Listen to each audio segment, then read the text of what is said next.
Continuamos con Encuentros de Formación. Demos el primer paso. Nuestro país ha estado caracterizado por diversas realidades. Generalmente vemos dos caras de la realidad. Una, la riqueza de nuestro país, que ya decía ahora Ismael, toda la riqueza humana, la riqueza en la fauna, la riqueza en la flora, todos los valores que tenemos como colombianos.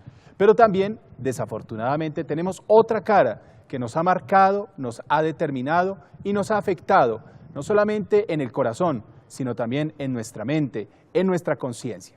Por eso vamos a centrarnos en las raíces de la violencia que los obispos de Colombia describieron en la asamblea número 101 que tuvieron el año pasado en el mes de julio y que describen muchas de las causas de nuestras realidades de conflicto y de enfrentamientos. Ismael, tú que has trabajado estas raíces porque la Conferencia Episcopal está desarrollando un documento para enfrentarlas, para solucionarlas, para darles respuesta. ¿Cuáles son? Cuéntanos a todos, ¿cuáles son estas raíces de la violencia? Y dialoguemos pues cómo podemos interactuar y cómo podemos reaccionar frente a ellas. Efectivamente, desde la Conferencia Episcopal, con un equipo que también integra la pastoral social, como el señor Héctor Fabio, estamos trabajando estas raíces y esta reflexión profunda que ha hecho el episcopado. Y llama profundamente la atención que estas raíces comienzan con el alejamiento de Dios, que consiste, han reflexionado los obispos, con la pérdida del sentido de la vida, pero también va de la mano con el tema del mal, cómo estamos de cara al mal. Y por allí comienzan las raíces de la violencia que el episcopado ha reflexionado. Hay temas también ciertamente que ya vamos a profundizar en ellos, como la corrupción, la injusticia social, la pérdida de valores, la desintegración familiar, pero ese punto de partida del alejamiento de Dios marca la pauta para lo que son esas raíces de la violencia. Y es que cuando la persona humana se olvida del ser trascendente de Dios, se olvida inmediatamente la dignidad de la persona humana y los derechos humanos. El olvido de Dios es un olvido también a la persona humana. Con ese aspecto del alejamiento de Dios viene la segunda raíz, que es la crisis de la humanidad. Ya lo decía el padre Juan Álvaro, que consiste, palabras más, palabras menos, en esa pérdida de la conciencia, de lo que significa la dignidad y los derechos del ser humano. Hoy experimentamos que la dignidad del ser humano se ha relativizado, se actúa de manera desproporcional, no se valora al hombre, al ser humano, por lo que es, sino por lo que tiene. Es que estamos en una época, lo han dicho los mismos sociólogos, en la época del yocentrismo. Antiguamente se hablaba del antropocentrismo, el centro era el hombre, y hoy se habla del yocentrismo, el centro es el yo de la persona, entonces lo que yo pienso, lo que a mí me interesa es lo que vale. Primero entonces, yo, segundo yo. Exactamente, entonces se destruye al otro con la excusa de que son mis intereses los que estoy salvaguardando, de que lo que importa es lo que yo pienso, no importa si tengo que pisotear a mi compañero de trabajo, si lo tengo que eliminar, si tengo que decir una mentira, si tengo que robar, porque yo necesito. Entonces es un yocentrismo que nos va llevando a esa pérdida del valor de la persona humana, de los derechos del otro, de la dignidad de todos los seres humanos. Hay que complementarle algo, que el Papa Francisco en esta preparación para la Cuaresma nos ha invitado a reconocer dos aspectos. La palabra es un don, el otro es un don. En esa lógica de ver al otro como un don, entonces estaremos construyendo ese modelo de sociedad que hablábamos anteriormente, pero también podremos recuperar la dignidad y la promoción del ser humano. Y eso da pie a esa tercera raíz de la violencia que el episcopado ha reflexionado, y es la desintegración familiar.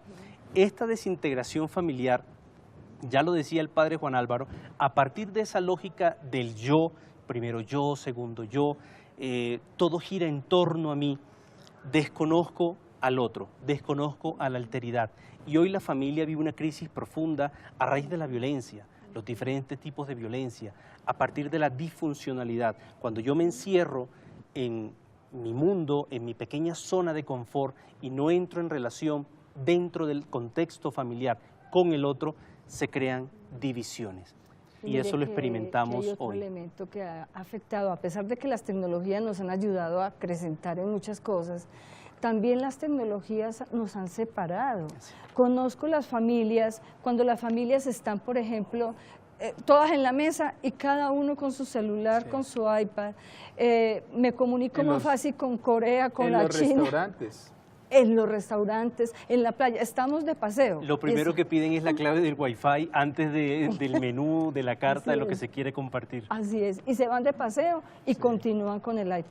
Eso ha dividido. Conozco personalmente familias donde el esposo se enamoró de alguien por el internet y se olvidó que tenía a su esposa al lado, o viceversa. Sí, y esta pérdida de unidad en el hogar, en la familia, esta falta de comunión, de diálogo, de intercambio, de apertura para escuchar al otro. Hoy no hay tiempo para nada, no hay tiempo para estar con el niño escuchándole sus cosas de niño o el del joven, pues ha llevado a que cada uno se enrute por sus caminos. Y esto genera que los jóvenes lleven su estilo de vida, contrario muchas veces de lo que papá y mamá enseñan, la mamá por un camino, el papá por otro lado, y van creando también un rol y un modelo de familia completamente light, ¿no? Donde cada uno con quien sea, si con este me va bien hoy, estoy con este, si mañana con esta, no importa esa integralidad, esa comunión, esa sacralidad de la familia, se rompió. Se desestructuró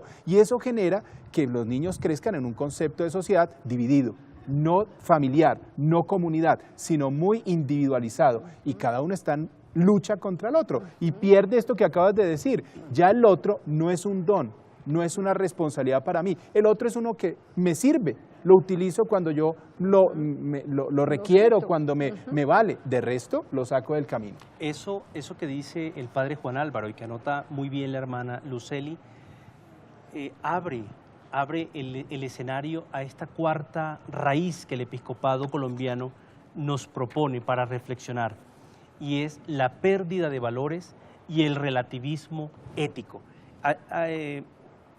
Yo estoy convencido de algo y es que esta reflexión ha tenido que ser inspirada por el Espíritu Santo, porque así como el pecado va en cadena, una cosa tras otra nos va llevando también a situaciones de pecado, también pasa mucho con el tema de la salvación. Y estos temas, estas raíces que se están proponiendo para la reflexión de todos los colombianos, vienen también de una manera procesual muy interesante, que comienza por el alejamiento de Dios. Y en esta cuarta, que es la pérdida de valores y el relativismo ético, hay un claro panorama de cómo se ha destruido el tejido social, cómo se ha destruido. Hoy el relativismo ético es utilizar en ciertos escenarios, a un acomodo personal, las cosas que aparentemente están buenas. El tema de la conciencia.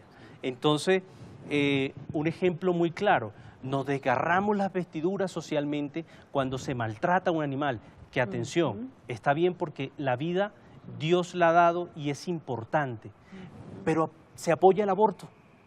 Qué cosa tan paradójica.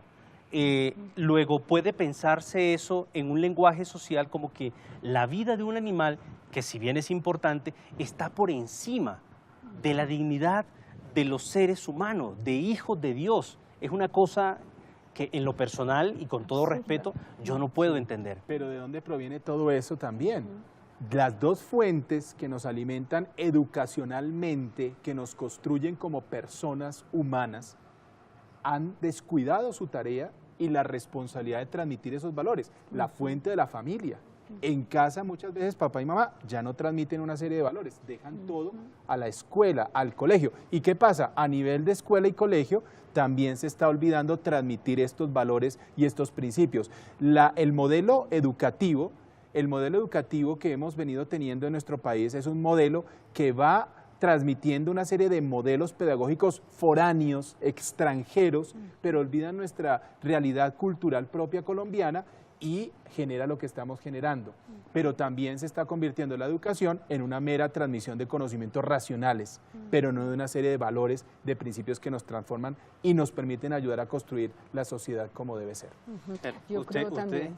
Usted, hágale, hermana. No, le iba a decir que uno de los, creo yo, de los aspectos que influyen mucho para la pérdida de valores es en la soledad en que crecen los niños, porque los niños crecen de una manera aislada, sus papás tienen que trabajar y resulta que no tienen a veces ni quién los guíe, ni quién los cuide, ni quién los oriente. Entonces ellos están a la deriva de lo que ven en los medios, de lo que ven con sus amigos, de sus pares. Entonces los valores van quedando por el piso y van construyendo otros valores que según ellos son valores, pero que de pronto no son tanto valores. Y las siguientes raíces de la violencia que ha reflexionado el episcopado colombiano, que tiene que ver con la ausencia del Estado, con la inequidad social, con ya los modelos educativos que mencionaba el padre Juan Álvaro y con la corrupción, repito, tienen que llevarnos como colombianos a reflexionar seriamente sobre eso que nos divide,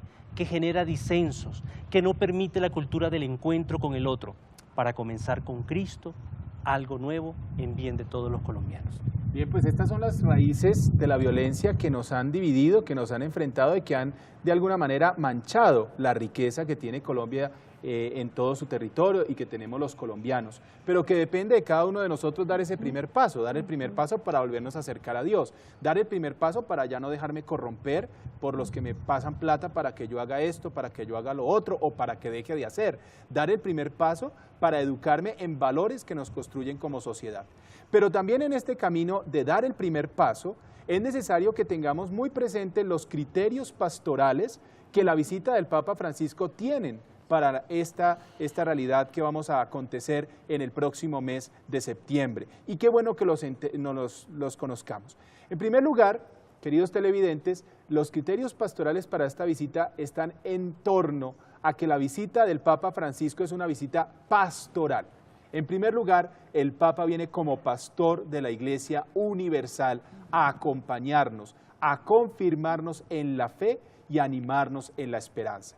De ahí, de una vez respondemos a muchas personas que tienen esta duda y los televidentes que nos están viendo que la pueden tener. El Papa Francisco no viene a aportarle a un tema político, no viene a darle la bendición a un partido político o a un político en concreto, ni a hacer una propaganda en torno a cualquier situación de orden político. El Papa viene como pastor, viene como sucesor de San Pedro, como el obispo de Roma, a confirmarnos en la fe. Y eso es claro e importante que todos nosotros lo tengamos presente. Yo quisiera resaltar que como pastor es también alguien que escucha las realidades y las situaciones que vive. Entonces, obviamente que él viene a ayudarnos a entender lo que significa dar el primer paso para la paz, ¿sí? Pero más desde esa mirada de pastor que va en busca de las ovejas perdidas, ¿no? Y la coloca en el hombro para curar y para sanar.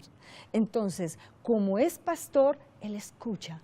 Él sabe lo que está pasando en nuestro país, él acoge, pero desde el Evangelio él va a iluminar esta realidad. Y eso es importante, hermana, que tengamos muy presente. La paz de la cual estamos hablando aquí no es la paz del gobierno, es la paz de Jesucristo, es una paz integral, es una paz total, es una paz plena, que brota del reconocimiento del otro, del aprovechar todos los dones que Dios nos ha dado para ponerlos al servicio de los demás, para vencer nuestros odios, para vencer nuestras envidias, para dar camino y pasos hacia la auténtica reconciliación. Algo para seguir anotando en estos criterios pastorales, aparte de lo político, que es supremamente importante y que hay que blindar esta visita apostólica, es el tema de que el Papa, esto no es un show mediático, aquí no viene un artista que llena de pronto grandes escenarios, se va y ya está.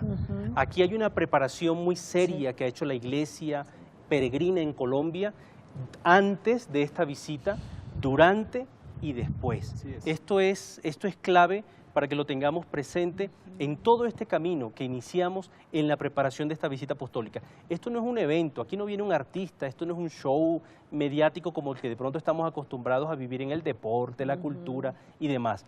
Viene el vicario de Cristo. Hay una sucesión apostólica que se va a hacer carne en la iglesia peregrina colombiana, que también va a repercutir en Latinoamérica, el Caribe y el mundo. Y por eso es que entendemos que esta visita es un momento de gracia, es un momento de bendición para los colombianos, para Colombia. Es una invitación que el Papa nos va a hacer a que nos reencontremos. Por muchas razones, como lo hemos visto ahora en estas dos caras de la realidad colombiana, nos hemos dividido y nos hemos enfrentado. Y el Papa viene a reencontrarnos, a favorecer la unidad entre nosotros, a hacer puente entre unos y otros, porque es una sola Colombia, no son dos Colombias. Por eso nos alegramos que en este camino de preparación reconozcamos y seamos invitados, seamos todos los que nos comprometamos a dar este primer paso, que es empezar a dejar lo que favorece las raíces de la violencia, a dejar todo aquello que nos aparta del otro como hermano y como prójimo y nos ayude a dar el primer paso para que esta visita del Papa Francisco realmente sea un momento de gracia, de bendición para todos los colombianos.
Oremos por Colombia para que se prepare convenientemente a la visita del Papa Francisco y así pueda resurgir a una nueva esperanza. Te lo pedimos, Señor. Oremos por nuestros gobernantes para que reconozcan el deber que tienen de procurar el bienestar de todos y el progreso de los pueblos. Te lo pedimos, Señor. Oremos por los bautizados, para que busquemos a Dios con sincero corazón y demos testimonio que corresponde como creyentes. Te lo pedimos, Señor. Oración por la visita del Papa Francisco a Colombia.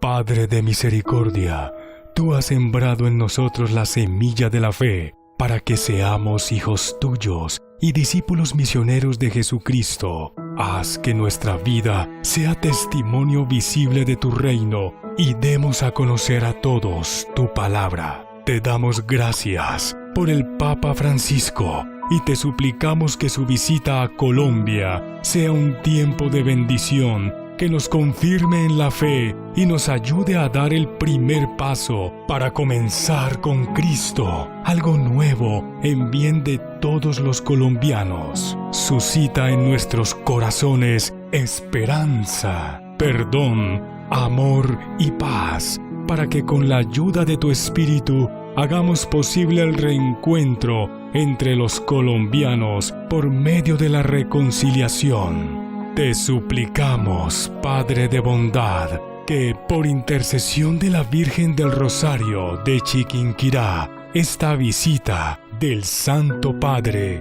nos abra la mente y el corazón al Evangelio de Cristo, nuestro Señor. Amén. Hemos escuchado este bello canto y la oración que hemos construido para disponer el corazón a la visita del Papa Francisco. Los invitamos para que también se la aprendan y en casa la puedan orar o con sus amigos en los ambientes donde estén, para que esto sea una verdadera visita de todos, del Papa a todos los colombianos. En el texto bíblico que el padre Jorge Bustamante nos leía del profeta Isaías, hay una frase que queremos nos la llevemos en el corazón, en la mente y la recordemos durante esta semana, que es: yo estoy por hacer algo nuevo, ya está germinando, ¿no se dan cuenta? Llevémosla a nuestra mente, a nuestro corazón, meditémosla y permitamos que ese algo nuevo también germine en la vida de cada uno de nosotros, para que ustedes y nosotros demos el primer paso para construir con Cristo algo nuevo. Les agradecemos mucho el que nos hayan acompañado en este programa. Demos el primer paso como encuentro de preparación a la visita del Papa Francisco. Agradecemos a la hermana Luceli por su presencia entre nosotros y a Ismael González, que nos han permitido compartir sus reflexiones. Y a todos ustedes los esperamos la próxima semana para volvernos a encontrar en estos programas de preparación a la visita del Papa Francisco. Demos el primer paso.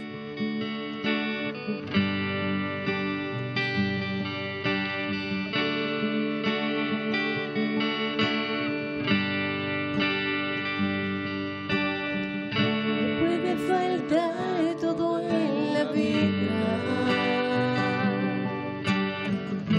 puede faltar hasta la vida,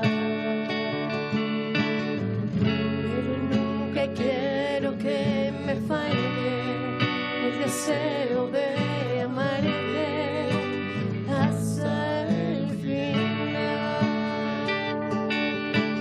Ya no quedan dudas en mi corazón de que te amo, de que te amo, Señor.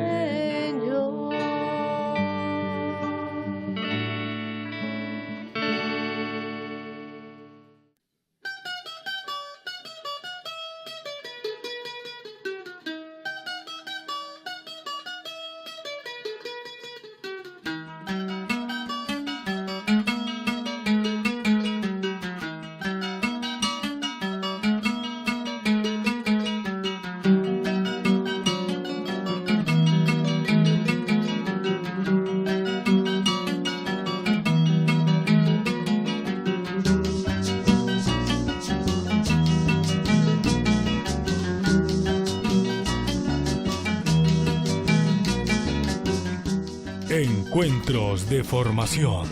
Demos el primer paso a la venida del Papa Francisco.